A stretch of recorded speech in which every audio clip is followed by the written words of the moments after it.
Praise the Lord. आप सभी को सलाम। आप सबकी मसीह के अंदर सलामती हो और आप हमेशा सलामत रहें, मैं ये दुआ करता हूँ आपके लिए। ये जो वीडियो है ये स्पेशली उन लोगों के लिए है जो उर्दू समझते हैं और हिंदी भी। अगर आप हिंदी सुनते हैं तो भी ये वीडियो आपके लिए है, लेकिन मैं बहुत कोशिश करता हूँ कि मैं इन वीडियोस के अंदर बहुत ही उर्दू अल्फाजों को यूज़ करूँ। मेरी उर्दू इतनी अच्छी नहीं है, लेकिन मैं लर्न कर रहा हूँ और कुछ चीज़ें मैं लर्न कर भी चुका हूँ। सो स्पेशली आज ये जो वीडियो है स्पेशली उन लोगों के लिए है जो उर्दू समझते हैं और हमारे उन भाई बहनों के लिए है जो पाकिस्तान में और डिफरेंट कंट्रीज़ में रहते हैं। खुदा आपको बहुत बहुत बरकत दे। एक चीज़ जो मैं आज आपके साथ शेयर करना चाहता हूँ वो ये है, ये स्पेशली उन लोगों के लिए है जो खुदा में बहुत ही पुराने हैं। They are old Christians. और मैं उम्मीद करता हूँ कि खुदावंत आपको इस कलाम के द्वारा आपसे कुछ बात करेंगे। अमाल की किताब में जो आखिरी चैप्टर है 28, वहाँ एक बात लिखी है। वहाँ लिखा है कि पौल जो था रसूल पौलुस जो था वो एक जगह पे जाता है जिसका नाम है माल्टा।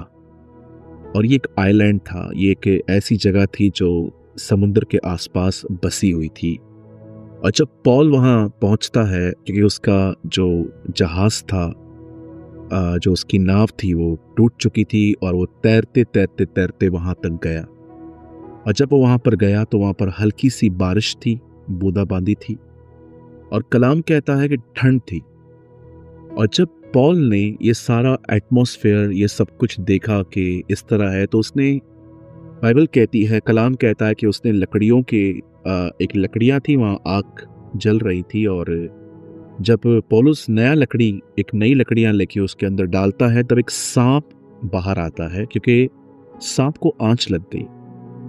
उसे आग का थोड़ा सा हिस्सा टच हुआ और वो सांप बाहर निकला और वो पौल के हाथ से सिमट गया। लेकिन पौल ने उसको झटका और बाइबल कहती है वो वहां चला गया। एक चीज मैं आप में से हर एक को कहना चाहता हूं, जितने लोग मुझे देख रहे हैं, जब पौलुस को उस सांप ने पकड़ा तब वो उसको कुछ कर नहीं पाया। मैं बिलीव करता हूं कि खुदा ने अगर ये चीज हमारे लिए लिखी है तो उसके पीछे एक रीजन है। There is a reason behind. सांप बाइबल के अंदर हमेशा शैतान को दर्शाता है। Devil, snake represent devil. हवा को बागे अदन में सांप बात करने आया।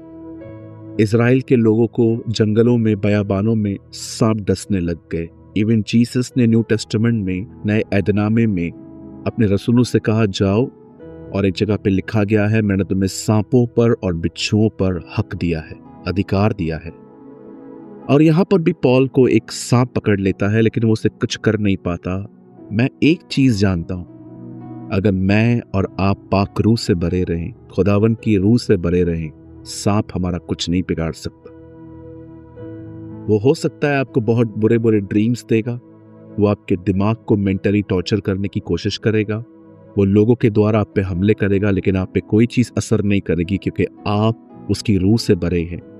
इस दुनिया में इजबिल की आत्मा, इस दुनिया में शैतान की कई आत्माएं एक हो सकती हैं, वो एक भी हो जाएं तो भी वो हमारा कुछ नहीं बिगाड़ सकती, क्योंकि जो हमारे अंदर है वो उससे बहुत बड़ा है जो इस दुनिया में है। सो मेरे भाइयों, मेरी बहनों, पाक रूह से भरे हुए रहिए, उसकी आत्मा से भरे हुए रहिए। अगर आप चाहते हैं ये जानना कि आप पाक रूह से कैसे भर सकते हैं, तो आपको अपना समय दुआओं में देना है, आपका समय खुदा के कलाम को पढ़ने में बिताना है, आपको उसकी वर्शिप करनी है, और आपको कई बार रोज़ा रखना चाहिए, फास्टिंग में जाना चाहिए। ये रास्ते हैं कि आप पाक रूह से भर सकते हैं। और विश्वास कीजिए, ईमान रखिए, जब आप भर जाते हो आप इस दुनिया के बहुत ही ताकतवर व्यक्ति यहाँ पर बन जाते हो। आप स्ट्रॉन्ग बन जाते हो, शैतान के कोई दाव आप पे चल नहीं पाते हैं, क्योंकि आप उसकी आत्मा, उसकी रूह से भरे हुए हैं। सो आज इस नए साल के इस पहले मैसेज में मैं आपको यही कहना चाहता हूँ, पाक रूह से भरे रहिए। खुदा आपके साथ है। आपके सामने इस समय एक नंबर है, आप चाहें तो आप अपने प्रेयर रिक्वेस्ट को मुझे भेज सकते हैं। यदि आपने आज के कलाम से बरकत पाई हो तो भी आप हमें यहाँ पर कमेंट कर सकते हैं, या आप नीचे वीडियो के नीचे कमेंट बॉक्स में भी कर सकते हैं। खुदा आप सबके साथ है।